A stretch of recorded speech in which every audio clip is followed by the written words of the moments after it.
ang pagkakaroon ng isang tunay na kaibigan ay isang kayamanan, kung saan hindi lahat ng tao ay nakakaranas na magkaroon nito.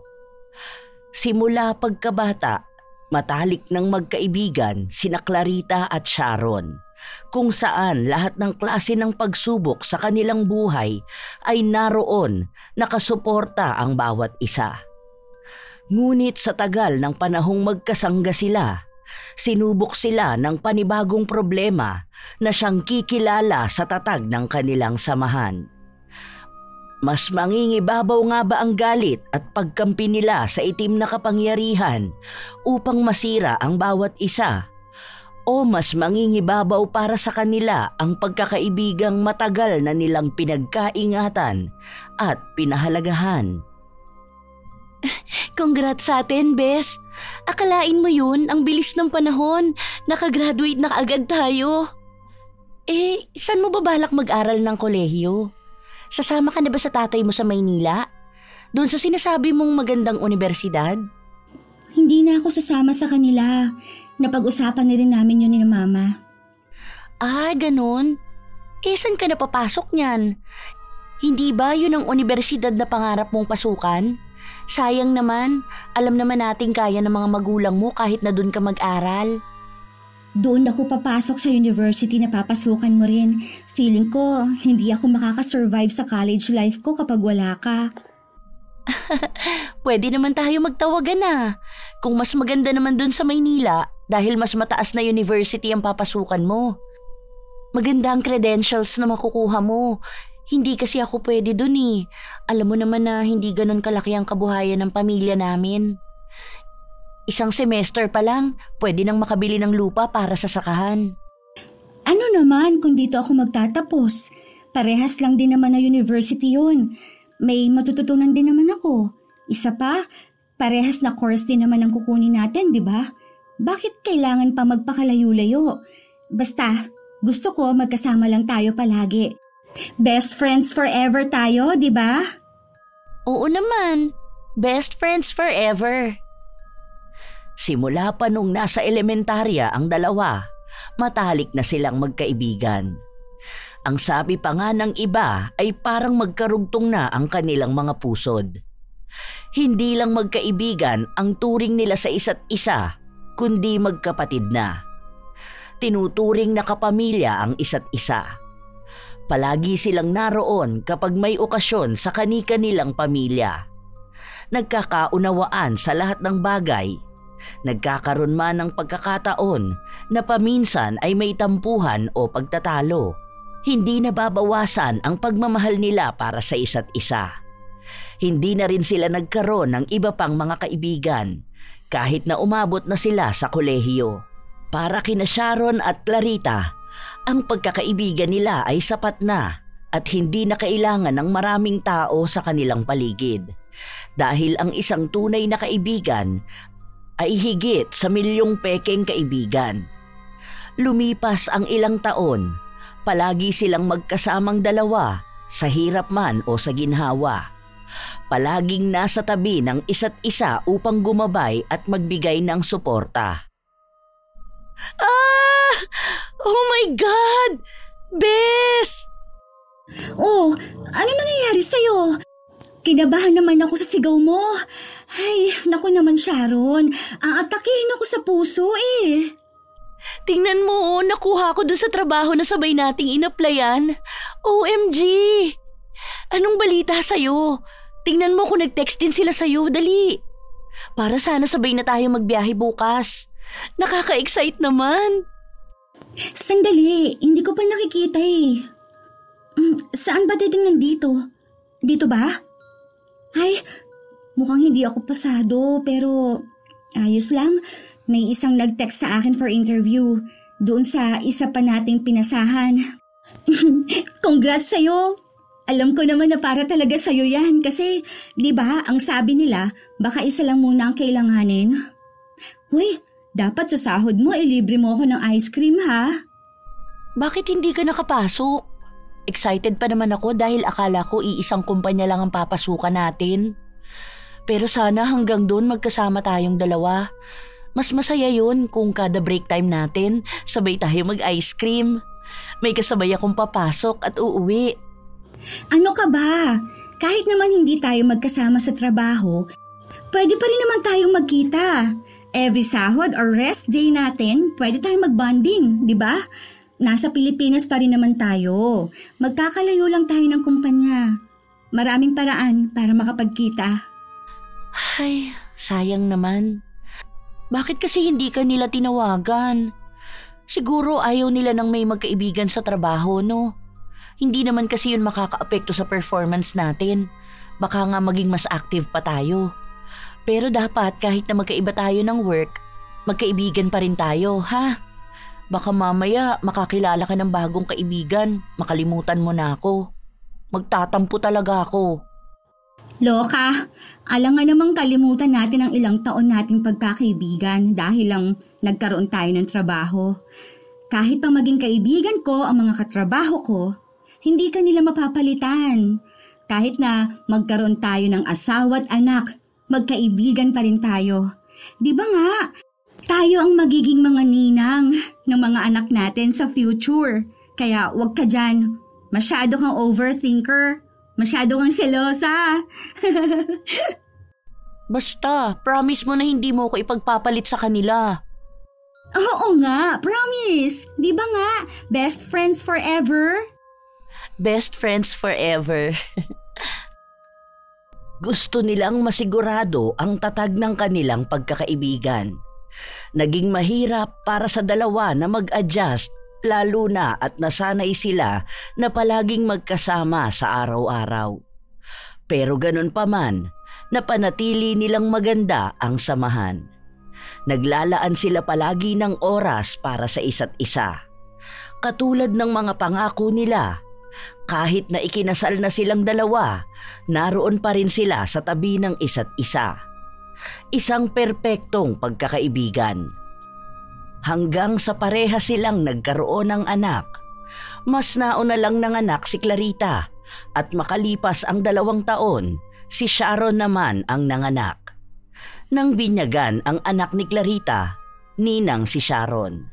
Ganon din ang sa anak ni Sharon, naging ninang ng anak niya ang kaibigan. Hanggang sa paglipas pa ng mga taon, nanatiling matatag ang pagkakaibigan ng dalawa. Hanggang sa dumating ang pagsubok sa buhay ni Clarita. Hindi ko nga sigurado kung anong mangyayari pero sa ngayon, kailangan namin makalikom ng pera dahil malaking halaga ang kinakailangan namin para sa operasyon ni Benson. May savings naman kami, pero hindi kasi yun kakayanin lalo na at nag-aaral yung 2 naming anak. Na-stress na nga ako eh.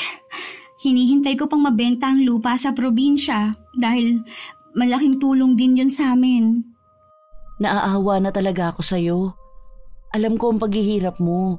Tapos ngayon, ikaw lang ang tumataguyod sa pamilya ninyo.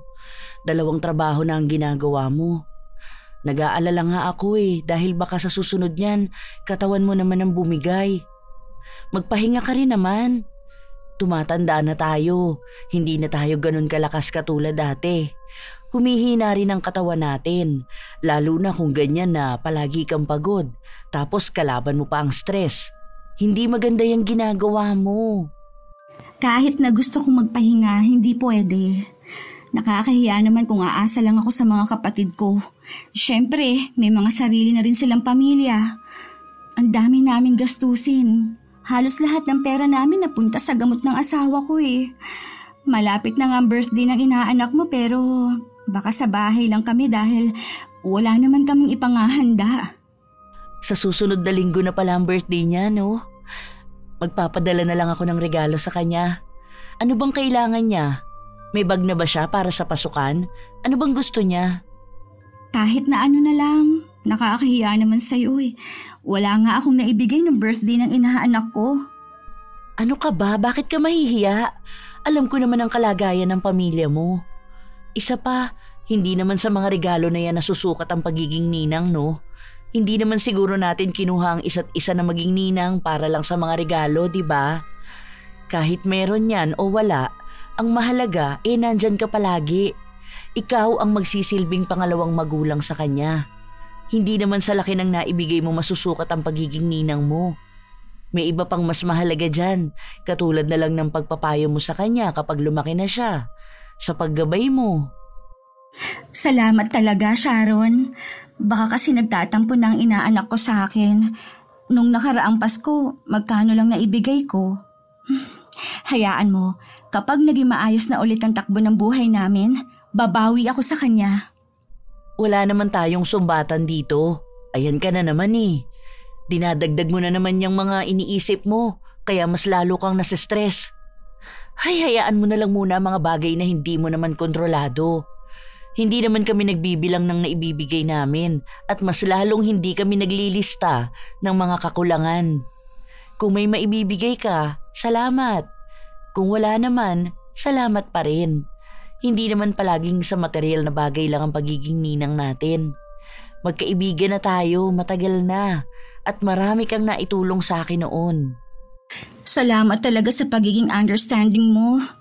Ang dami lang kasi talagang tumatakbo sa utak ko ngayon. Parang nagpatong-patong na ang mga problema. Hinaplos ni Sharon ang likod ng kanyang kaibigan upang kahit na paano ay gumaan ang kanyang kalooban. 2 ang anak ni Clarita, habang kay Sharon naman ay 1 lang. Kung tutuusin, ay mas mayaman ang napangasawa ni Sharon kumpara sa kanyang kaibigan. Ngunit kahit na ganon, wala naman silang naging problema dahil hindi naman madalas na humingi ng tulong si Clarita.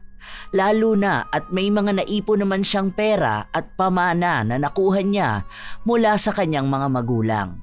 Pero dahil sa pagkakasakit ng asawa ni Clarita, ang mga pamana galing sa kanyang mga magulang ay unti-unti ring naubos. Pasensya ka na ha, ayan lang ang kaya ko maipautang sa'yo ngayon. Hindi pa kasi binabayaran ng kliyente ko yung naging project ko last time. Kapag nakuha ko na yon, sasabihan kita kaagad.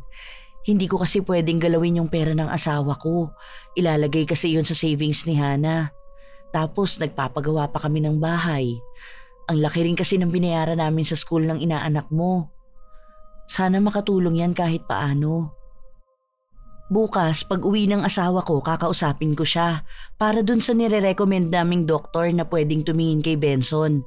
Mas makakamenos kasi ng gastos doon dahil may mga medical assistants naman na pwedeng lapitan. Salamat ulit. Alam mo bang malaking tulong na sa akin to? Oo nga pala, bukas, birthday ng inaanak mo, may kaunting salo-salo sa bahay. Magluluto kami ng pansit.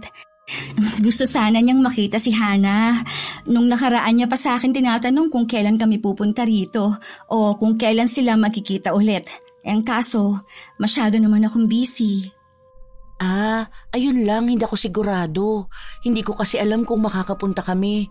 May mahalaga kasi kaming aasikasuhin eh. Pero susubukan namin magpunta ha. Andyan lang naman si Hana. Kahit naman ako naging abala ngayon dahil ang daming ginagawa dito sa bahay. Pero hayaan mo, maglalaan kami ng oras para makapunta sa bahay nyo. Maging si Hana nga, miss na rin niya ang best friend niya. Ay, ganun ba? O sige, sabihan mo ako ha. Pero sana makapunta kayo. Hihintayin namin kayo. Salamat pala rito ha. Babayaran kita sa susunod na buwan. Dadating yung perang pinagbentahan namin ng lupa sa probinsya. Tapos magpapadala rin sa akin yung kapatid ko. Ngumiti lang si Sharon. Hindi niya madirekta ang kaibigan na hindi talaga sila makakahabol sa kaarawan ng anak niya. Kinabukasan, nagluto ng sapat si Clarita para kahit na paano ay magkaroon ng handa ang kanyang anak. May mga kaklase siyang nagpunta, lalo na ang mga kaibigan nito. Hanggang sa umabot ang dapit hapon, naghihintay sila sa pagdating ng pamilya ni Sharon. Sinubukan ni Clarita na tawagan ang kanyang kaibigan, ngunit hindi ito sumasagot sa kanya. Hindi niya alam kung ano ba ang nangyayari dahil kahit sa chat ay hindi sa kanya nagpaparamdam. 2 araw ang lumipas. Hindi nagparamdam si Sharon, ngunit hindi naman mapuntahan ni Clarita ang kaibigan dahil sa dami ng kanyang ginagawa. Iniisip niya na baka abala lang din ang kaibigan sa dami ng ginagawa nito sa buhay. Nang ihatid ni Clarita ang anak sa eskwelahan, nakasabay niya ang dati nilang kapitbahay na si Marisol. Naghatid ito ng kanyang apo. Kumusta naman ang asawa mo? Kahit papaano po, nagiging maayos na siya. Sa susunod na linggo po sasalinan siya ng dugo. Sana nga po magtuloy-tuloy na ang pag-recover niya. Birthday pala ng panganay mo nung nakaraan, ano? Opo, andun nga po ang apo niyo kasama yung tita niya. Akala ko nga po kayo ang sasama sa kanya eh. Doon pa rin po ba kayo nakatira sa likod ng bahay ni na Aling Beth? Hindi ko na kasi kayo masyadong napapansin doon. O baka masyado akong maraming inaasikaso kaya hindi ko masyadong namamalaya ng mga nangyayari sa paligid ko. Kumusta naman po kayo? Ako, maayos naman sa awa ng Diyos. Hindi na kami nakatira doon eh. Kalilipat lang namin nung nakaraang linggo. Malapit na kami sa bahay ni na Sharon. Nirayuma kasi ako kaya hindi ko nasamahan ng apo ko nung birthday ng anak mo. Alam mo na, tumatanda na. Bakit pala wala sa picture si Sharon? O kaya yung anak niya, sino ba yun? Si Hannah? Busy po sila, hindi nakapunta sa bahay. Okay lang din naman po, naiintindihan ko naman. Sus, busy ba ka mo? Nakita ko sa Facebook na nagpunta sila ng Hong Kong Disneyland. Ang saya-saya nga nung bata. Hindi mo ba nakita sa My Day niya? May kanta-kanta pa nga ng Thank You Lord. Wala naman po akong nakita. Baka po memories lang yun sa FB. Kasi last year nagpunta sila doon. Hindi yun last year. Sandali nga. Oh, eto oh. Alam ko, pinascreenshot ko yun sa anak ko eh. Sandali lang, hahanapin ko. Isinuot ng matanda ang kanyang salamin upang tingnan ang kanyang cellphone. May pinagpipindot ito bago niya iniharap sa kausap ang screen. Oh, ayan, tingnan mo. Kailan lang yan eh. Siguro mga 3 days lang yan. Kanina lang sila umuwi. Hindi ako nagkakamali dahil nasa labas ako noon nagwawalis. Tapos dumaan sa harapan ng bahay namin yung sasakyan nila. Naku, baka naman pinagtataguan ka na ng kaibigan mo. Panay ka siguro utang, ano? Baka nga po naggala sila. Hindi ko lang siguro maalala na binanggit niya yan sa akin.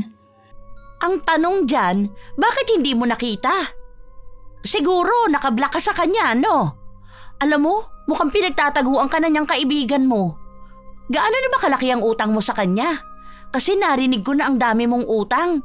Minsan daw hindi mo na siya kinakamusta. Bigla ka na lang magsasabing kailangan mo ng pera. Tapos hindi ka naman daw marunong magbayad.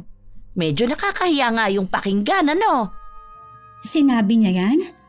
Nako, Ate Marisol, masama yan nagkakalat ka ng maling balita ha? Oy, hindi ako nagkakalat ng maling balita ah. Nagsasabi ako ng totoo. Di ba nga pamangkin ko yung bago nilang kasambahay? Hoy, basta atin-atin lang to ha. Huwag mong sasabihin na sa akin ang galing to dahil baka mawalan ng trabaho ang pamangkin ko. Hindi naman siguro sasabihin ni Sharon yan. Kilala ko siya at matagal na kami magkaibigan. Baka naman nagkamali lang ng rinig ang pamangkin mo. Mamaya, hindi naman pala tungkol sa akin yon. Pagsabihan mong pamangkin mo kasi masama yung ginagawa niyang ganyan. Baka mamaya mag-cause pa siya ng away ng mga tao sa paligid niya. Ewan ko lang. Pero ikaw pa rin ang bahala. Siyempre, kahit na magkaibigan na kayo ng mahabang panahon, lahat ng tao nagbabago. Hindi naman pwedeng sabihin na kilala mo ang isang tao base lang sa kung paano mo siya nakilala noon. Kasi ang daming nangyayari, lalo na ngayon na mas mayaman siya sa'yo. Tapos ang dami mong problema na kinakaharap. Ikaw pa rin naman ang makakapansin yan eh. Tingnan mo na nga lang yan, birthday ng anak mo. Tapos alam na niyang naghihirap ka sa pera pero anong ginawa niya? Mas inuna pa niya na magpakasaya at maggala sa malayo kesa damayan ka. Ewan ko lang, kayo naman yan eh. Hindi ba nga sabi mo, best friends kayo? Kahit na sabihin ni Clarita na hindi siya naaapektuhan sa mga sinabi ng matanda, may kung ano sa kanyang damdamin na nagsasabi na maaaring totoo yun. Sinubukan niyang tawagan ang kaibigan, ngunit hindi pa rin sumagot. Kaya sinadya na lang niyang puntahan ito sa kanyang bahay. Ang katulong ni Sharon ang nagbukas ng pinto sa kanya dahil nasa kusina ang amo niya. Naabutan ni Clarita ang kaibigan na nag-aayos ng mga pinamili nito. Ano nangyari? Bakit hindi ka sumasagot sa mga tawag ko? Ayos ka lang ba? May nangyari ba sa'yo? Nagkaroon ng problema ang account ko. Hindi ako nakakatanggap ng messages. Kahit nga sa asawa ko hindi ko matanggap ang chat niya sa akin. Kaya nag-download na lang ako ng WhatsApp at doon kami nag-uusap. Kumusta ka na pala? Pasensya ka na hindi kami nakapunta ng birthday ng inaanak ko. Dapat bukas pupunta kami pero naunahan mo na magpunta rito. Kumusta na pala ang asawa mo? Ano nang balita sa kanya? Nagiging maayos naman na siya. May mga kailangan pa ring gamot pero nabibili naman namin. Ganun ba? Sana maging maayos na siya. Wala akong maipapahiram sa'yo ngayon ha. Alam mo naman ang dami naming gasto sa bahay. Halata nga na ang dami niyong gastos. Saglit lang naman ako rito. Napadaan lang ako dahil nag-aalala ako. Hindi ka nag-reply sa akin Kapag ayos na ang account mo message mo na lang ako. Yun pa rin naman ang FB ko Hindi ka rin naka-block. Teka, aalis ka na kaagad? Dito ka na lang muna, mag-usap muna tayo. Banding lang. Saglit lang, tatapusin ko lang to. Ngayon lang kasi ako nakapag-grocery. Hindi na. Marami akong gagawin. Ramdam ni Sharon ang tila panlalamig ng kanyang kaibigan. Hindi naman ito ganon, maliban na lang kapag may nais siyang ipahiwatig, ngunit hindi niya alam kung ano ba yon. Sa mga nagdaang araw, hindi nagparamdam si Clarita. Hindi rin ito nagpupunta sa bahay ng kaibigan at dahil doon ay nakadama ng pag-aalala si Sharon. Pakiramdam niya ay masyado siyang naging abala sa buhay kaya hindi niya mabigyan ng pansin ang nangyayari sa kaibigan. Habang nasa labas si Sharon dahil nagtapon ng basura, nakita siya ni Marisol at agad na nilapitan. Uy, ang ganda ng bahay mo Mansyon na yan. Salamat po, hindi pa nga po yan tapos. Nag-stop muna kami. Pero baka next month ipagpatuloy namin. Ang dami pa kasing kulang kaya hindi maituloy. Ang ganda ng buhay mo, no? Kaya inggit na inggit sa'yo si Clarita Ano pong sabi niyo? Bakit naman po maiinggit sa akin ang kaibigan ko? Hindi naman po ganun ang ugali niya. Hindi po kami nakakaramdam ng inggitan dahil ang tagumpay ng isa ay tagumpay naming pareho. Kaya kung ano man ang nararanasan ko ngayon, alam kong masaya ang kaibigan ko. Hindi po uso ang salitang inggit sa amin. Sus! Kung alam mo lang ang pinagsasasabi sa akin ng babae na yon. Atin-atin na lang to, ha? Huwag mong sasabihin sa kanya. Baka kasi mamaya ako ang awayin nun. Masyado pa naman yung palaaway. Hindi kagaya mo na mabait. Lumapit palalo si Marisol at nagpalinga-linga pa sa paligid na para bang ayaw niyang may ibang makarinig ng anumang sasabihin niya. Si Sharon naman ay nagdadalawang isip kung pakikinggan niya ang sasabihin ng matanda. Papasok na po ako sa loob. May gagawin pa kasi ako. Dito ka na lang muna. Saglit na usapan lang naman ito. May sasabihin lang ako. Kasi sa totoo lang, ayokong sinisiraan ka ng ganon. Lalo na ikaw, mabait ka pa naman. Tapos magkakaroon ka ng kaibigan na ang tingin sa'yo kalaban. Diba? Hindi naman magandang siraan ka dahil lang sa naabot mo na ang pangarap mo at namumuhay ka ng marangya. Hindi mo naman siguro kasalanan na nakakaranas siya ng pagsubok. Ano po ba yun? Kasi wala naman kaming problema ng kaibigan ko. Nako, iyon ang akala mo. Kasi diba, nakakausap ko siya kapag hinahatid ko sa school ang apo ko. Sa akin siya nagsasabi ng mga hinanakit niya. Alam mo bang sinabi niya na wala kang utang na loob? Nung birthday ng anak niya, mas inuna mo pa raw na magpunta sa ibang bansa kaysa sa tulungan siya. Alam mo naman daw ang kalagayan ng asawa niya, kaya parang nabastos siya nung nakita niyang masaya ka. Tingin mo ba tunay na kaibigan ng ganon? Sabi pa niya sa akin, palibhasa raw ngayon ka lang nakaranas ng ganyang buhay, kaya akala mo kung sino ka ng mataas.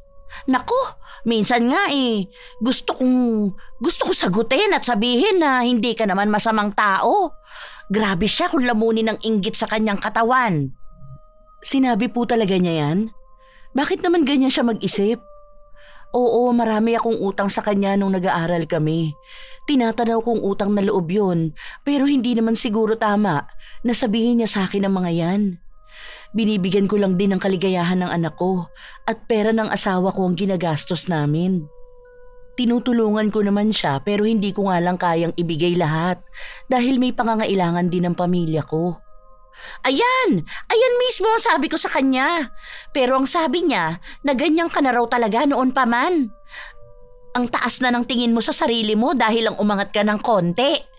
Ibang klase talagang ugali ng babae na yun, ano? Huwag kang mag-alala, lahat ng sasabihin niya sa akin, lahat yon makakarating sa'yo. Hindi ako nagsisinungaling ha.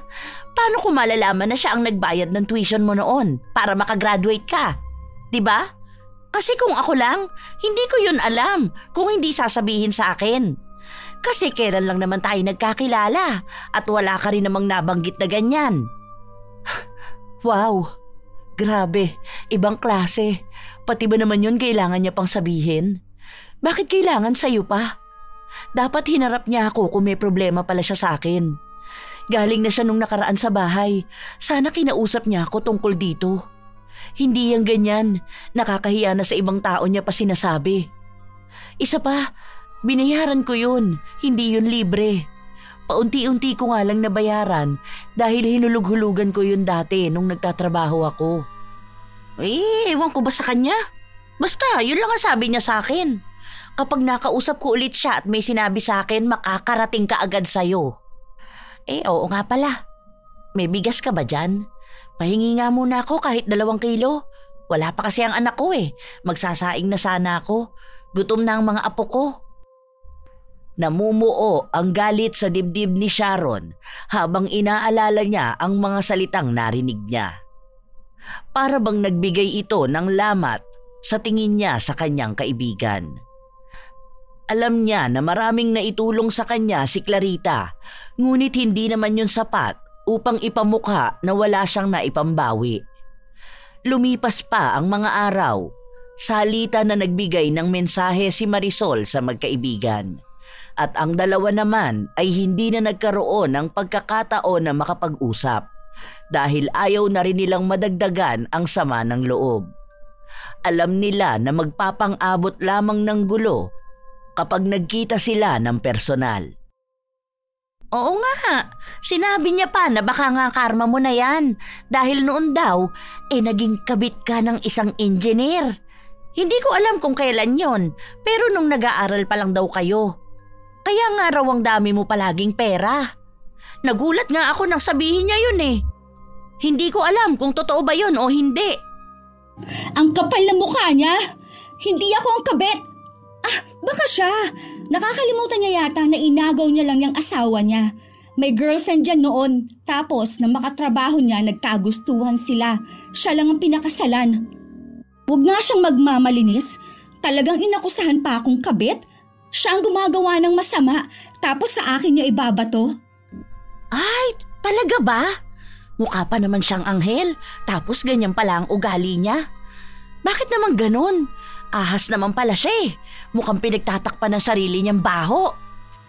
Ako gigil na sa pinagsasabi ng babae na yan ha. Kapag ako hindi nakapagtimpi, susugurin ko talaga siya. Ang dami niyang pinagkakalat na fake news. Sabi nga nila, ang best friend mo raw ang magiging best enemy mo. Mukhang mahinhin, nasa loob pala ang kulo. Tapos sa mga kwento niya, lumalabas na ikaw ang masama.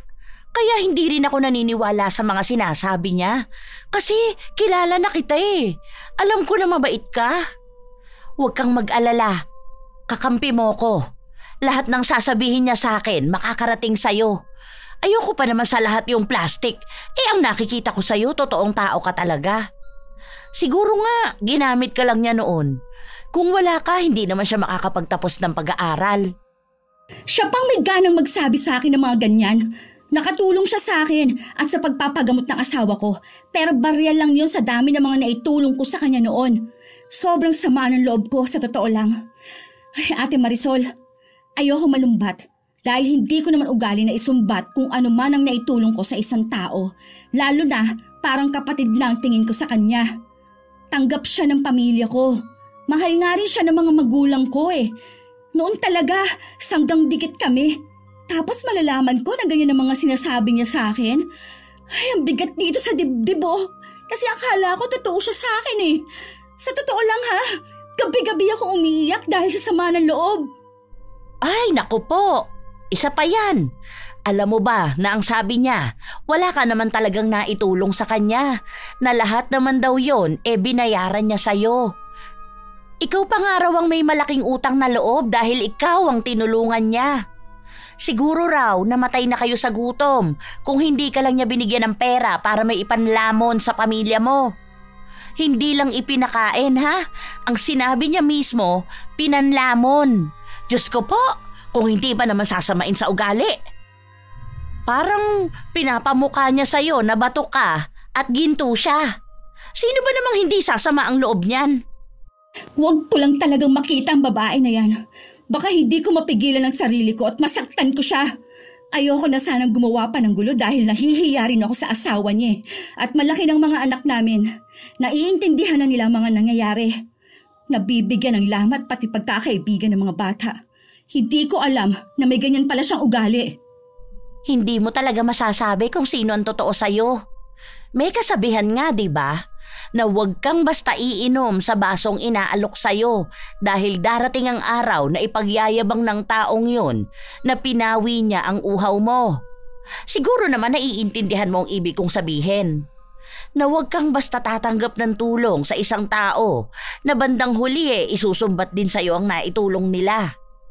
Basta, gawin mo na lang, kilalanin mong maigi ang isang tao kung totoo ba siya sa'yo. Basta ako, totoo kong tao. Masyado na akong matanda para sa mga kaplastika na yan. Naku, gusto ko lang palaging good vibes. Ay, mabuti ka pa nga. Naiintindihan mo ko. Hindi ko lang sukat akalain na aabot kami sa ganitong punto. Maayos naman kami noon eh. Tama nga na binabago ng pera ang isang tao.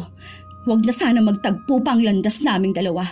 Lalo pa ngayong buhay na buhay ang galit sa dibdib ko. Tago ang ngisi ni Marisol habang nakikita niyang namumula sa galit ang kausap. Nagngingit-ngit pa maging ang mga ngipin ni Clarita. Halos sumabog na siya sa galit. Mabuti na lang at kahit paano ay kaya niyang kontrolin ang sarili. Nang matapos ang kanilang usapan, nang hingi ng mga gulay si Marisol, sakto naman na may bunga ang mga tanim ni Clarita. Hindi rin naman siya madamot pagdating sa ganito, kaya malaya ang ginang na makakuha ng kahit ilang gulay na naisin niya. Kinaumagahan ay kay Sharon naman siya nagpunta. Pinapasok siya sa loob ng bahay upang doon sila makapag-usap. Ilang buwan na rin pala ang alitan ninyong dalawang magkaibigan, ano? Pero hanggang ngayon hindi pa rin kayo nag-uusap? Halatang guilty siya sa pang-aaway sa'yo. Mahahalata mo talaga ang isang tao kapag siya ang may ginagawang mali no? Nakita ko nga ang post niya sa Facebook. May pinaparinggan siya na taong walang utang na loob. Bakit kailangan niya pang gawin yun, di ba?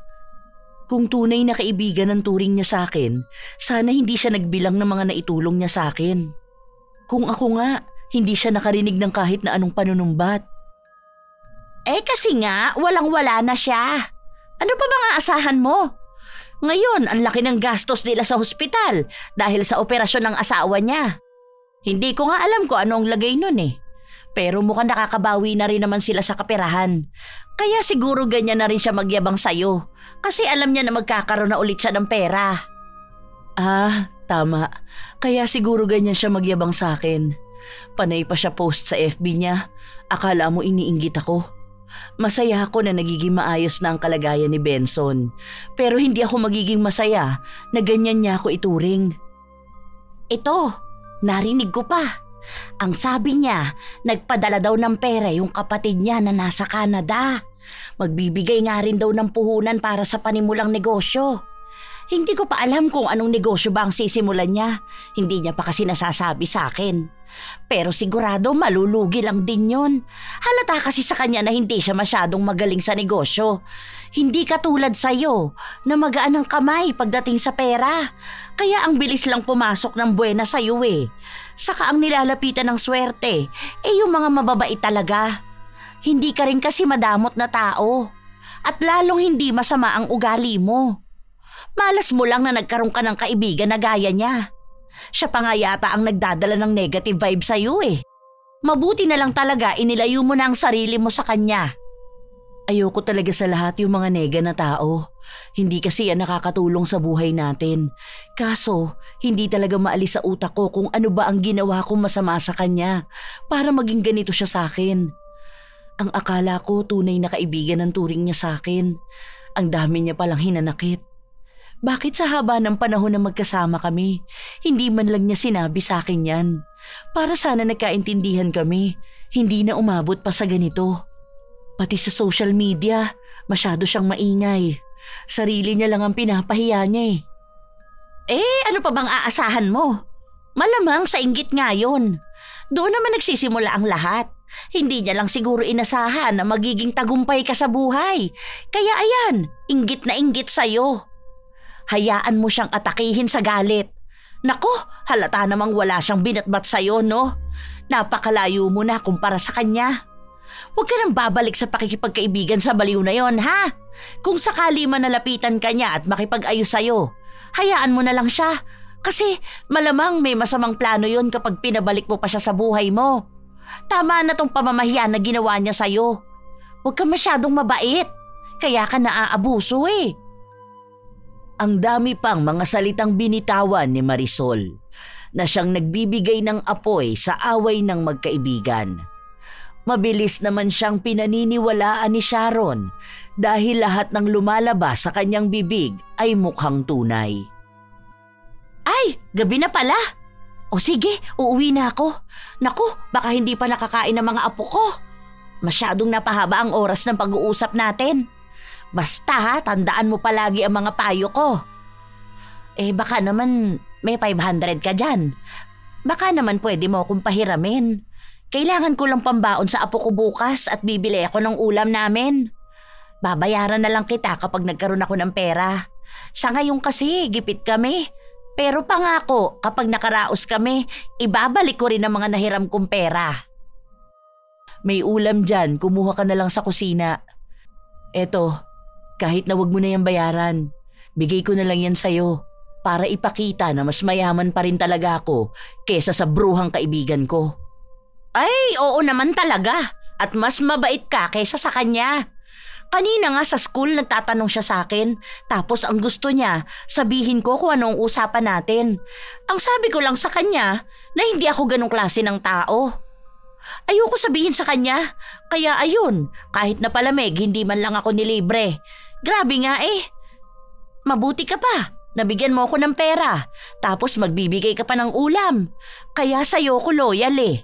Kumukuha lang ako ng impormasyon sa kanya para masabi ko sa'yo.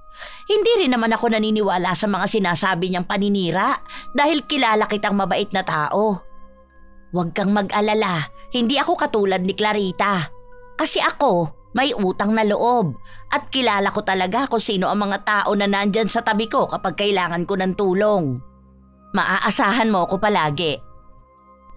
Nang makuha ni Marisol ang kailangan niya kay Sharon, agad din siyang lumabas ng bahay. Kung saan naman niya nakita si Clarita. Bakas ang galit sa mukha ng babae na mukhang hindi mapigilan ng sarili para sumugod sa bahay ng dating kaibigan. Hoy! Anong ginagawa mo rito? Halika, may sasabihin ako sa'yo. May nalaman ako. Hinila kaagad ni Marisol si Clarita upang lumayo lang ng kaunti sa bahay ng dati nitong kaibigan. Ano bang ginagawa mo rito? Dapat hindi ka na nagpunta sa bahay niyang demonyita mong kaibigan. Paano hindi ako pupunta? Hindi ako makatulog sa dami kong iniisip. Mas maganda na magkaharap kami eh. Hindi yung patalikod siyang tumira. Ang dami niya pang pinapakalat ng maling balita. Hindi na ako makapagtimpi talaga. Kung may problema siya, sige, magtutuos kaming dalawa. Kilala niya ang ugali ko. Matapang talaga ako kapag naaagrabyado ako. Hindi ako katulad niyang palihim makipaglaban. Naku, hindi na kailangan. Alam mo bang pinagbantaan niya ang buhay mo? Sabi niya nga, kayang-kaya ka raw niyang ipapatay. Magkano lang naman daw ang halaga mo? Kaya wag mo nang tangkain. Akong natatakot para sa'yo. Alam mo naman na mayaman yan. Kaya niyang gawin ang lahat ng gusto niya. Tandaan mo, bata pa ang mga anak mo. Kaya huwag kang magpapadalos-dalos ha. Diyos ko po, baka mapahama ka lang talaga. Hayaan mo na lang ang karma na lumapit sa kanya. Basta alam mo sa sarili mo na wala kang ginagawang masama. Grabe! Ang sama talaga ng ugali ng babaeng yan. Pati buhay ko gusto niyang kitilin. Naku talaga. Sinasabi ko talaga, makakabawi rin ako sa kanya. Kung sa ngayon, siya pang nagtatamasa ng yaman. Darating din ang araw na luluhod siya sa harapan ko para magmakaawa na tulungan ko siya. At sa oras na dumating yon, ako naman ang tatawa sa kanya. Ang kapal na mukha niya! Naaawa na nga ako sa'yo, Clarita. Diyos ko, kung alam mo lang ang mga pinagsasasabi niya sa'yo. Hindi ko alam kung saan niya nalaman na may magpapadala sa'yo para sa panimula ng negosyo eh. Promise, hindi ako ang nagsabi. Nagulat nga ako nung sinabi niya na hindi ka naman daw marunong mag-handle ng negosyo. Baka raw gastusin mo lang ang pera. O hindi kaya panimula lang. Tapos nun, lugi ka na naman at magmumukha ka na naman daw nakakaawa sa mga tao. Sinabi niya yon? Ang kapal naman ng mukha niya. Baka kumukuha ng update yan doon sa asawa ng kapatid ko. Pinsan niya kasi yun eh. Mamaya pagsasabihan ko yung kapatid ko na yun. At makausap niya ang asawa niya na huwag magbigay ng balita tungkol sa buhay ko. Anong hindi marunong mag-handle ng negosyo? Noon pa man alam na niyang mahilig na ako magnegosyo. Pero nalugi lang ako nung tinulungan ko siya. Tapos ngayon, ako pa palang mukhang masama. Grabe ha? Grabe ano? Ibang klase talaga nagagawa ng mga paninira sa kapwa. Kaya kung ako sa'yo, ipakita mo sa kanya na magiging maayos ang buhay mo. Malaking sampal sa kanya yon. Nagtangka na magsalita si Clarita nang matanaw niyang bumukas ang gate kung saan lumabas doon si Sharon kasama ang asawa niya. Nagmamadali siyang maglakad papunta roon. Nagtangka pa si Marisol na pigilan siya, ngunit hindi na ito nagawa pa ng ginang. Hoy! Walang hiyang babae! Ang tapang mo naman para sugurin ako sa tapat ng bahay ko. Huwag ka rito mag-iskandalo. Ako pa? Ang huwag mag-eskandalo? Matapos sa mga paninira na ginawa mo sa akin? Anong akala mo? Hindi ko malalaman ang mga pinapakalat mong fake news?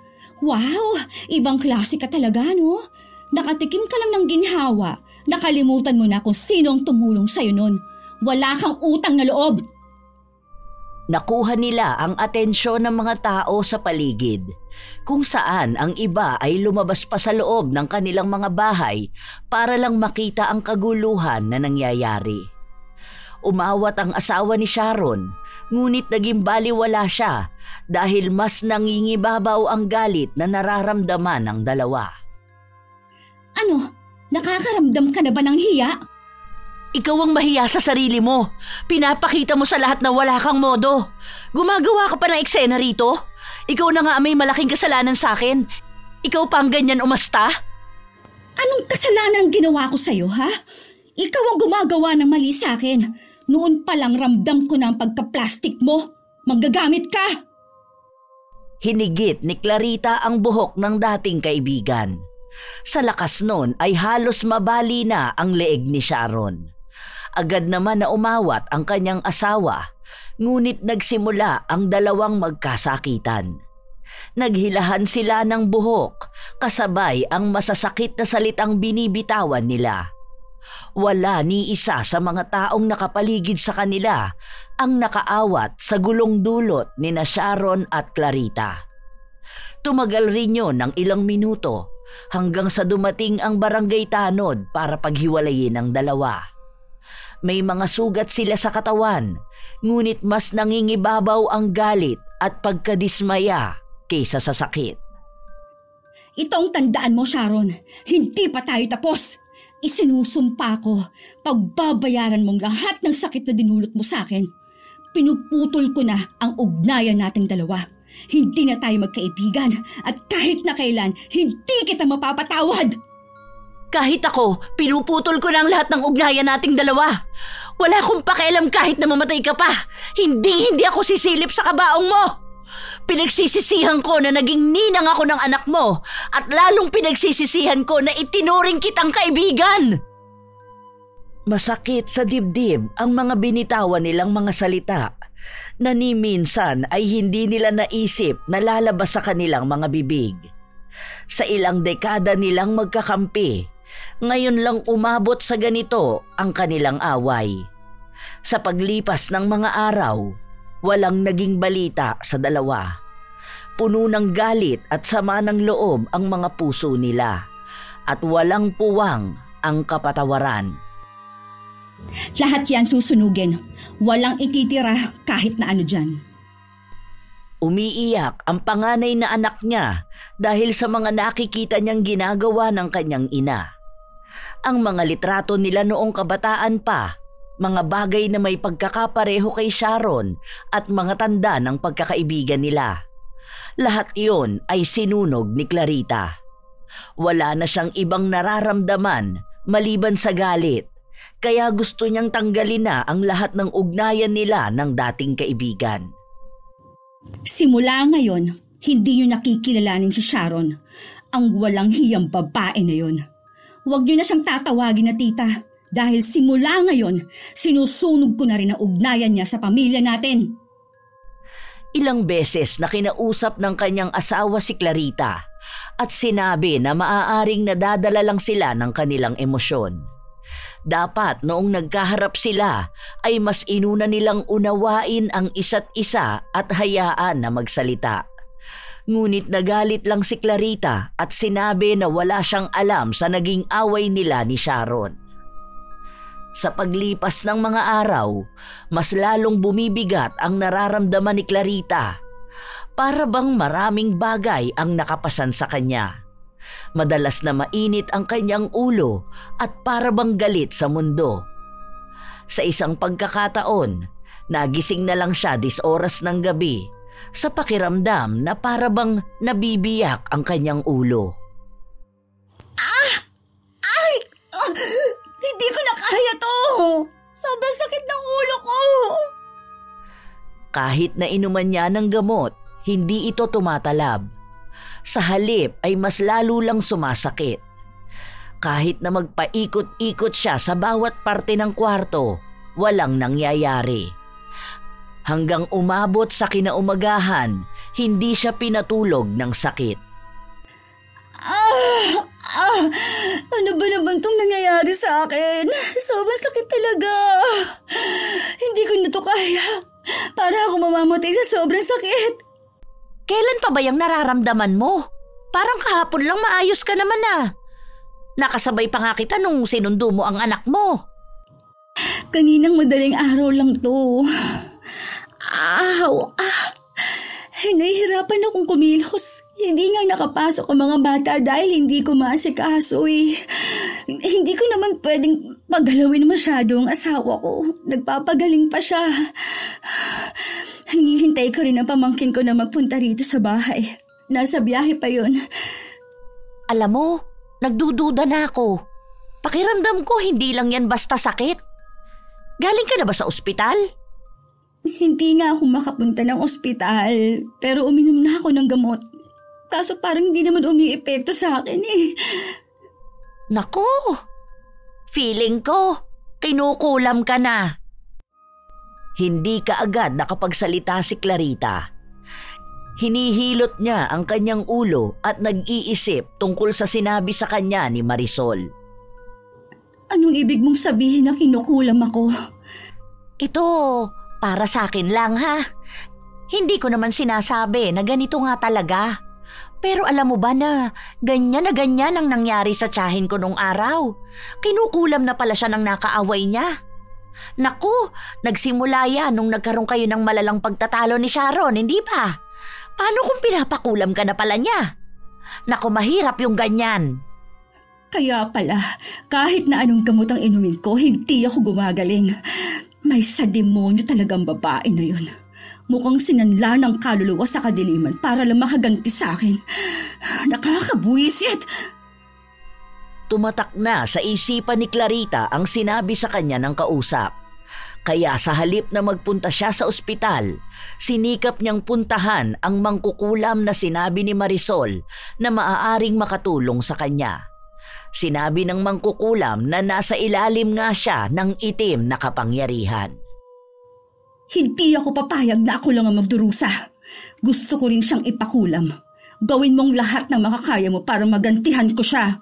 Kung nagawa niya sa akin to, kaya ko rin tong gawin sa kanya. Nagtanong pa ng 2 beses ang mangkukulam kung sigurado na ba siya sa gusto niya. Dahil kung magkataon na parehas silang nagkukulaman, maaaring mahirapan sila na maalis ang sumpa na nasa kanila. Wala nang iba pang naisip si Clarita, kaya pumayag siya at pinanindigan ang kanyang sinabi. Malakas ang mangkukulam, kaya litrato lang na nakuha sa Facebook ang ipinakita ni Clarita. Sumunod ay ang mga detalye tungkol kay Sharon. Dahil matalik silang magkaibigan, lahat ng tungkol kay Sharon ay alam niya.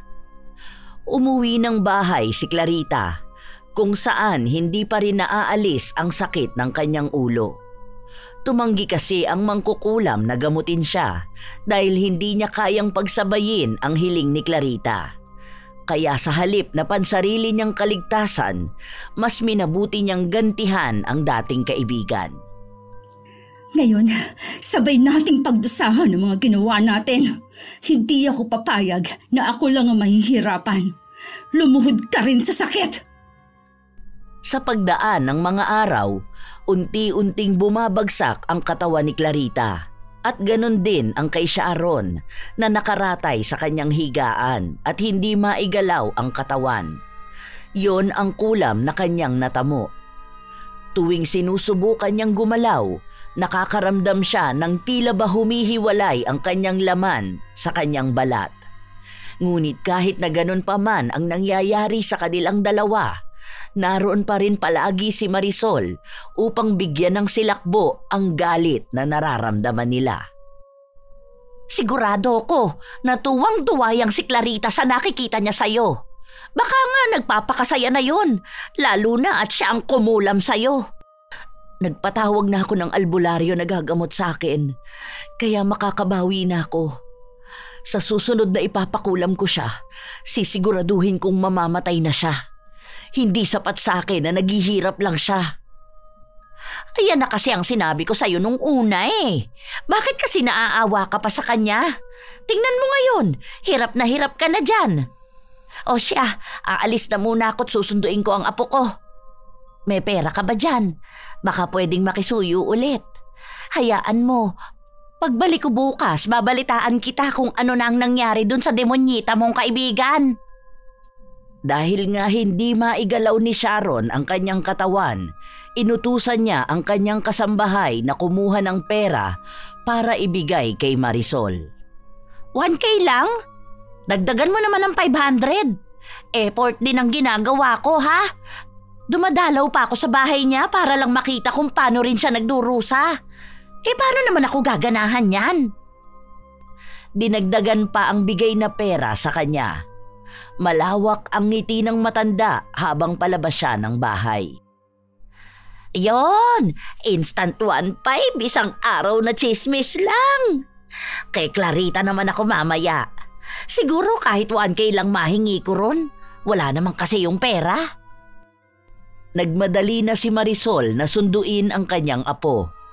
Ang pamangkin ni Clarita ang nagsundo sa anak nito, kaya sumabay na roon si Marisol pauwi. Nang makarating siya sa bahay ni Clarita, pansin niya na magulo ang paligid at may ibang mga bagay na basag. Oh, anong nangyari dito sa bahay mo, Clarita? Naku, tingnan mo ang mga salamin. Basag na basag. Hindi ko napipigilan ang sarili ko na makapagbasag ng gamit. Sobrang sakit talaga ng ulo ko. Hindi ko na kinakaya. Kawawa ka naman. Ang laki na rin ng binagsak ng katawan mo, oh. Naku, mas nangangayayat ka pa kaysa kay Sharon. Si Sharon kahit paano, medyo nakakakilos pa sa bahay. Mukhang mahina ang nagawa ng mangkukulam sa kanya. Alam mo rin ba na nagtatawag na sila ng albularyo? Kapag ganun pa naman, may chance na magamot ang kulam sa kanya. Narinig ko pa nga na kapag maayos na siya, ipapakulam ka niya ng mas malala. Kung ako sa'yo, unahan mo na siya. Dapat mas mauna kang gumaling at makagante. Dahil panigurado ko na kapag naunahan ka niya, nako, ikaw lang ang kawawa, lalo na ang pamilya mo. Mahirap na, baka mamaya sa anak mo ang ganti niyan. Hindi mo kilala si Sharon. Malay mo lang, di ba? Subukan niya lang nakantiin ang mga anak ko, sinasabi ko. Kahit hanggang sa kabilang buhay, sinisigurado ko sa kanyang gagantihan ko siya. Kahit magkaharap pa kami sa impyerno. Oh, kumalma ka muna, Clarita. Baka mapano ka pa niyan eh. Dumalaw lang talaga ako sa'yo dahil gusto kong ibalita sa'yo ang ginagawa ng plastikada mong kaibigan.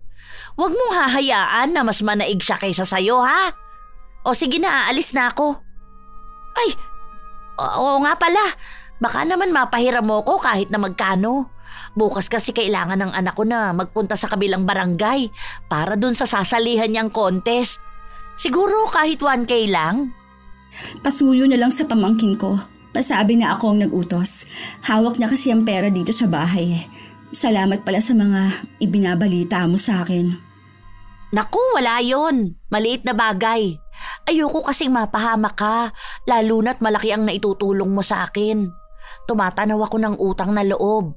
Hindi naman ako si Sharon. Nang maiabot sa kanya ang pera, agad na rin siyang umalis. Ganon ang ginawa niya sa mga sumunod na araw. Salitan niyang pinupuntahan ng dalawa upang magbigay ng mga balita na mas lalong kinagagalit nila.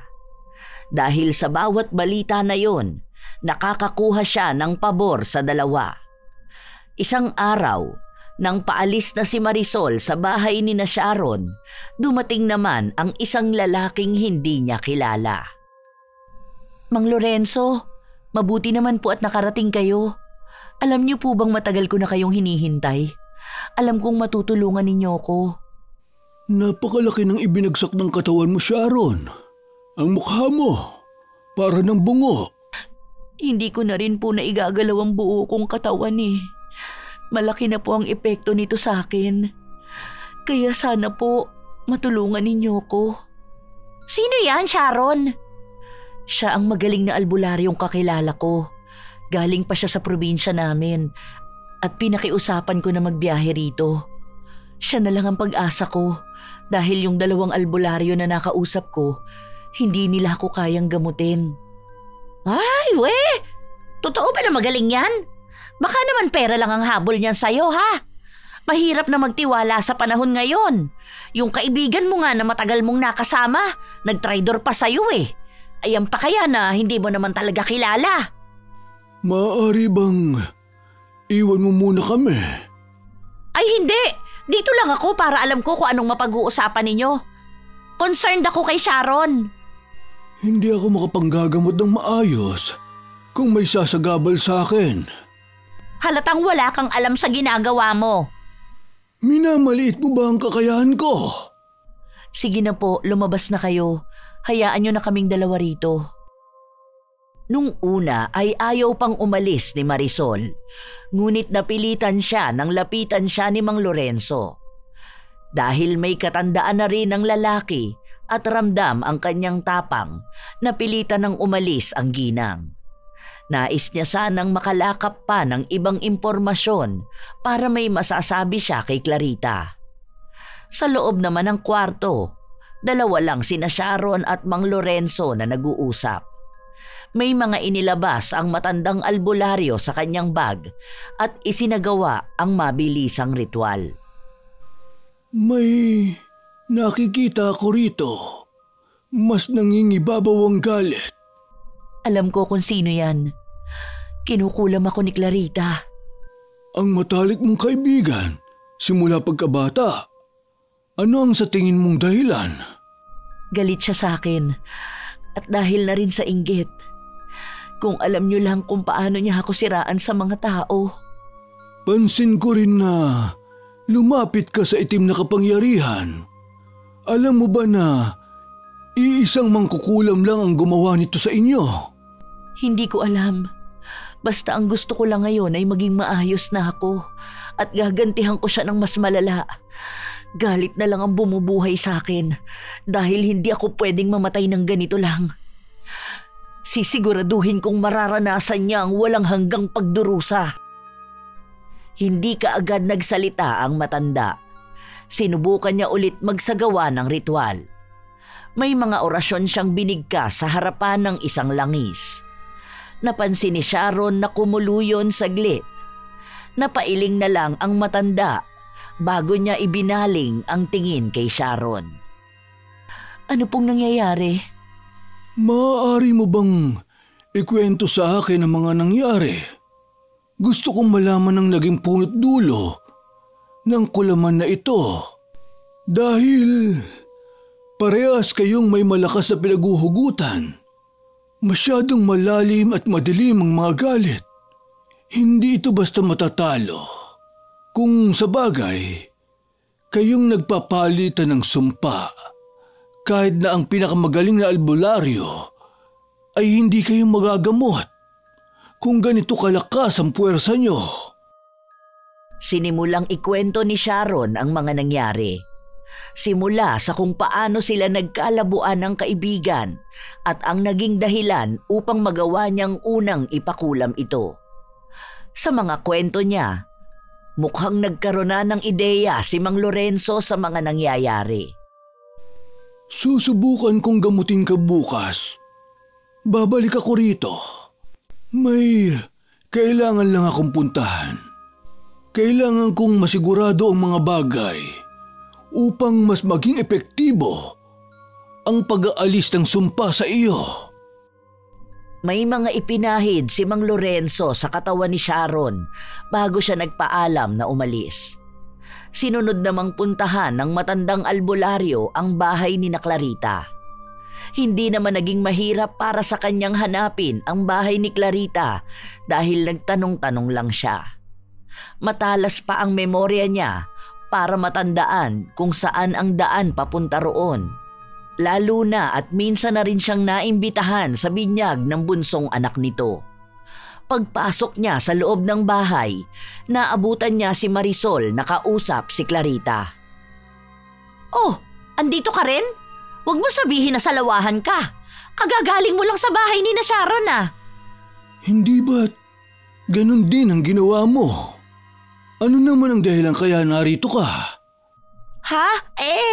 Kakaibigan ko silang dalawa. Kung ganun, iwan mo muna kami ni Clarita. May mga gusto akong itanong sa kanya. Ayoko nga. Mamaya kung ano pang panlalason sa utak ang gawin mo sa kanya. Hindi nagsalita si Mang Lorenzo. Tinitigan niya lang si Marisol.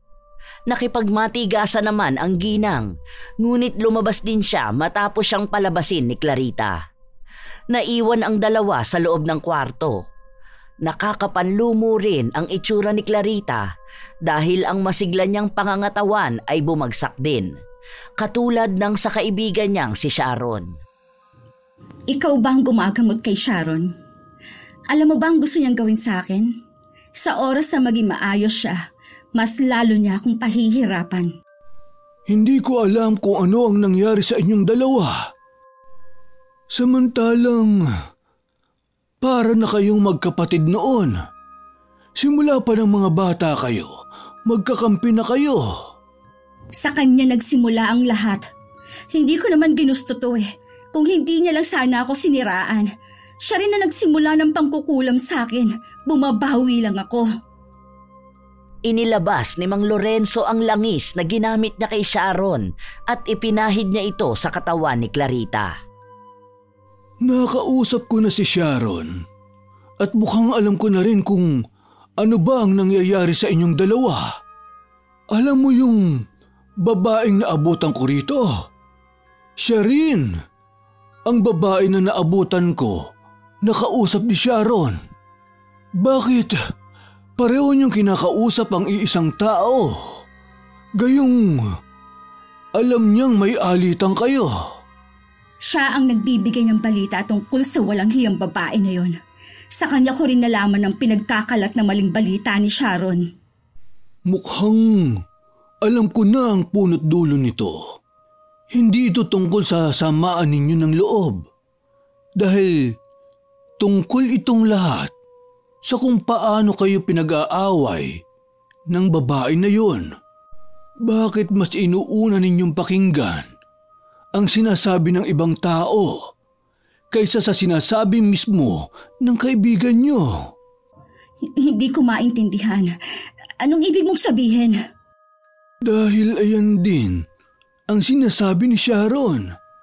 Isa lang ang ibig sabihin nito. Dahil may pakinabang kayong dalawa sa babae na yon, ginagamit niya lalo ang galit ninyo para sa sarili niyang interes. Maaring nagbibigay siya ng maling balita at dahil may sama kayo ng loob sa isa't isa, tinatanggap at pinaniniwalaan niyo yon. Tandaan mo, Clarita, sa mundong ito, mas lalong gumugulo ang isang sitwasyon kung may tulay na namamagitan sa inyong dalawa ng kaibigan mo. Hindi kayo magkakaintindihan kung hindi kayo mismo ang mag-uusap. Dahil ang mga taong pinagdadaanan ninyo ng mga salita, maaaring maling salita rin ang ibibigay nila sa inyo.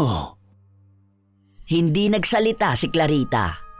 Tila ba natauhan siya sa mga sinabi ni Mang Lorenzo. May mga orasyon din na ginawa ang matanda sa kanya, katulad kung paano siya nag-orasyon kay Sharon. Hindi mo ako pinatawag, pero ginagawa ko ito para sa ikabubuti mo.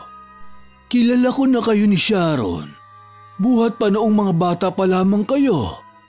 Alam ko na ang pinagdaanan at mga sakripisyo nyo para mapanatili ang inyong pagkakaibigan. Huwag ninyong hayaan na basta na lang mauwi sa wala ang lahat dahil lang sa galit na hindi naman kayo ang pinagmulan. Yun lang ang maipapayo ko sa ngayon. Dahil hanggat buhay ang galit, wala kayong kawala sa sumpa. Nang kinagabihan na yon ay umalis na rin si Mang Lorenzo. Tinanong ni Clarita kung saan ba ito tutuloy, ngunit hindi na sinabi pa ng matanda. Hanggang sa kinabukasan, habang nakaratay sa kanyang higaan, hindi maalis sa utak ni Clarita ang naging usapan nilang dalawa ni Mang Lorenzo. Para bang may kung ano sa kanyang utak ang biglaang nagbalik sa nakaraan.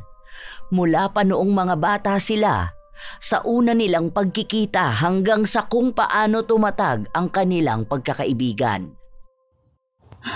Tama nga si Mang Lorenzo. Dapat ay higit na mas kilala ko ang kaibigan ko kesa sa mga balitang tinanggap ko lang. May mali nga ako. Habang tahimik sa kanyang kwarto at nag-iisip-isip, bigla namang pumasok si Marisol. Pasensya ka na, ngayon lang ako nakapunta rito. Inuwi ko muna kasi ang apo ko eh. Kumusta naman ang pakiramdam mo?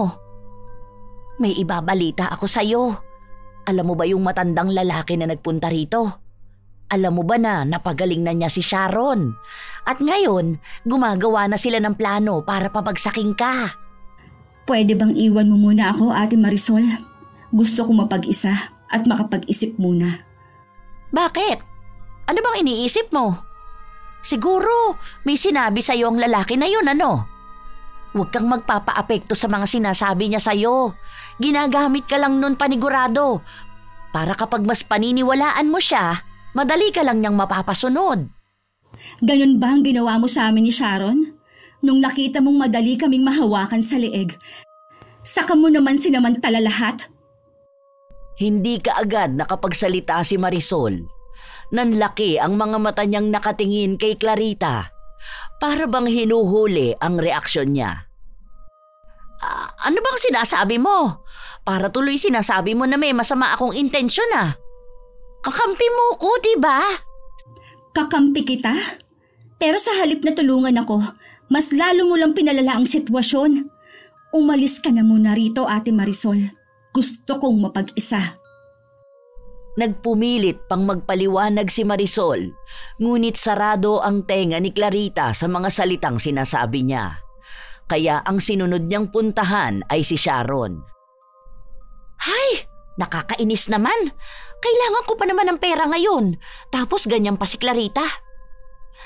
Dito na nga lang muna ako kay Sharon. Mas madali naman itong maniwala sa akin. Sa kanya na lang ako kakampi. Baka mabigyan ako ng pera at grocery. Nakita ko pa naman na ang daming pinamili ng asawa niya. Pagpasok ni Marisol sa loob ng bahay, naabutan niyang muli si Mang Lorenzo na saktong paalis na rin. Ayan, sinasabi ko na nga ba? Siguro ikaw rin ang dahilan kaya gano'n na mag-isip si Clarita. Anong panlalaso ng utak ang ginawa mo sa kanya? Isa akong albularyo. Wala akong kakayahan na baguhin ang iniisip ng isang tao. Gumagamot ako ng mga taong nasa ilalim ng sumpa. Ay sos, kunwari ka pa. Siguro mas malaking pera ang nakukuha mo sa kanilang dalawa, no? Huwag mo nang tangkain na pagbatiin pa ang dalawa dahil wala na rin namang mangyayari. Nagkasiraan na sila, hindi na maibabalik ang pagkakaibigan nila. Ikaw ang dahilan. Kaya sila lumapit sa mangkukulam. Ngayon, unti-unti ko nang naaalis ang kulam sa kanilang dalawa. Nakakalungkot lang. Dahil maaaring may taong sasalo ng sumpa pabalik. Hilingin mo na lang na sana hindi ikaw yun. Hindi na nakinig pa si Mang Lorenzo sa mga salitang binitawan ni Marisol dahil susunod naman niyang pupuntahan si Clarita.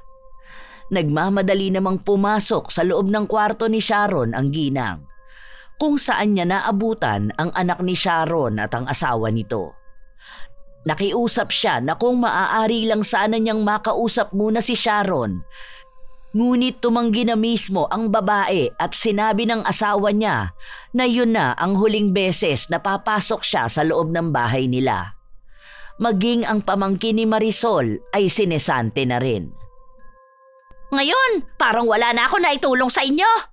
Ang laki ng pakinabang ninyo sa akin, ha? Kung hindi dahil sa akin, hindi ninyo malalaman na plastic ang kaibigan mo. Naku, wala nga talaga kayong mga utang na loob. Ang sasama ng mga ugali ninyo. Pare-pareho lang kayo. Sa paglipas ng mga araw, hindi na nakapasok pa si Marisol sa bahay ng dalawang magkaibigan. Unti-unti na ring nagbabago ang kalagayan ng dalawa at mukhang doon nila napagtatanto ang maraming bagay. Halos kalahating taon din ang inabot bago nila nagawang makatayo. Isang araw, nabalitaan na lang nila na nakaratay sa kanyang higaan si Marisol, katulad ng nangyari sa dalawa. Yun ang naranasan ng ginang. Maraming salamat sa paggamot mo sa akin, Mang Lorenzo. Nakakahiya naman po sa inyo. Ang tagal ninyong nagstay rito. Tapos, ayaw niyo pang magpabayad. Sigurado po ba kayo na ayaw ninyong tanggapin tong pera? Hindi lang basta pera ang nagbibigay ng kasiyahan sa akin bilang isang manggagamot. Para sa akin, ang mabigyan ng lunas at maialis sa kadiliman ang mga kliyente ko, isang malaking karangalan na yun para sa akin. Salamat din at tinulungan mo ang sarili mong makalaya. Dahil sa totoo niyan, ikaw lang naman talaga ang magbibigay ng lunas sa sarili mo. Sa susunod, palagi mong tandaan ang mga sinabi ko sa iyo na hindi sa lahat ng oras galit ang mas nangingibabaw. Dahil may mga pagkakataon na nabubuo ang galit dahil lang sa mga maling balita galing sa mga taong gusto kang sirain. Sana lang magkaroon uli ng pagkakataon na magkita kayo ng kaibigan mo. Matamis na ngiti ang ibinahagi ni Clarita sa matandang albularyo. Sa mga sumunod na buwan, unti-unti nang nakabawi si Clarita. Naging maayos na ang takbo ng kanilang pamilya. Ang asawa niya ay gumagaling na rin. Nagsimula na siya ng negosyo na naging maganda ang daloy. Isang araw, habang nasa simbahan si Clarita at nagsisindi ng kandila, nakita niya ang isang pamilyar na babaeng palapit sa pwesto niya. Noong una ay hindi niya ito pinansin, ngunit tumayo ito katabi niya at nagsindi rin ng kandila. Sandaling nabalot ng katahimikan ang paligid. Masaya akong makita kang maayos. Congrats pala sa bago mong negosyo at sana magtuloy-tuloy na ang paggaling ng asawa mo. Merry Christmas pala. Salamat. Merry Christmas din. May regalo ako sa inaanak ko. Kapag gusto niyang kunin sa bahay, pumunta na lang siya. Ako rin, may regalo ako sa inaanak ko. Lumalamig ang hangin sa pagitan nila. Sa katunayan, may mga luha sa kanilang mga mata na nais nang kumawala ngunit pinipigilan lang nila. Nagtangka nang umalis si Clarita ngunit hinawakan siya ng kaibigan para pigilan. Clarita, I miss you, best friend. Hindi na napigilan ng dalawa na maiyak. Nagyakapan sila ng mahigpit at lahat ng bigat sa dibdib nila ay kusang nawala. Mahigpit na yakap ng kaibigan lang pala ang matagal na nilang nais na maramdaman. Sorry sa mga nangyari. Sorry din dahil mas pinaniwalaan ko ang sinabi ng iba kesa ang kausapin ka. Hayaan na lang natin yun. Sa ngayon, sana maging maayos lang lahat sa atin. Isipin na lang nating ito ang pinakamabigat na pagsubok na dumaan sa buhay natin. At wag na sana itong mauulit. Hindi ko kayang wala ka. Kailangan ko ng kaibigan.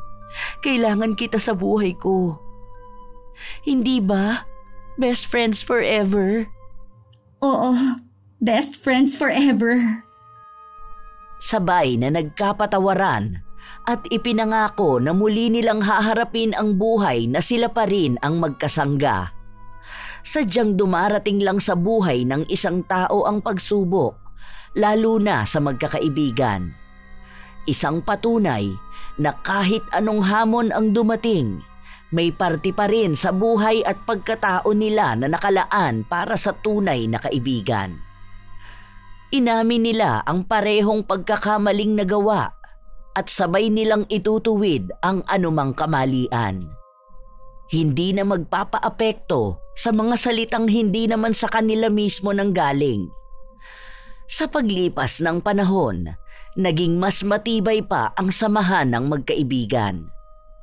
Si Marisol naman ay nagbabayad na sa mga kasalanan na nagawa niya. Dahil nalaman ng magkaibigan na hindi lang sila ang siniraan ng ginang, dahil noon pa man daw ay ugali na nitong manira ng ibang tao, lalo na kung alam niyang may benepisyo siyang nakukuha sa mga yon. Iniwan na lang ng magkaibigan sa kanilang mga nakaraan kung anuman ang mga masamang nangyari. Dahil habang lumalaki rin ang kanilang pamilya, nagiging mas matibay din ang pagkakaibigan ng kanilang mga anak. Nais nilang ipamana sa mga susunod na henerasyon ang pagkakaibigan nila. Hanggang sa huli, mas nanaig pa rin ang pagmamahal ng isang tunay na kaibigan laban sa galit at kadiliman.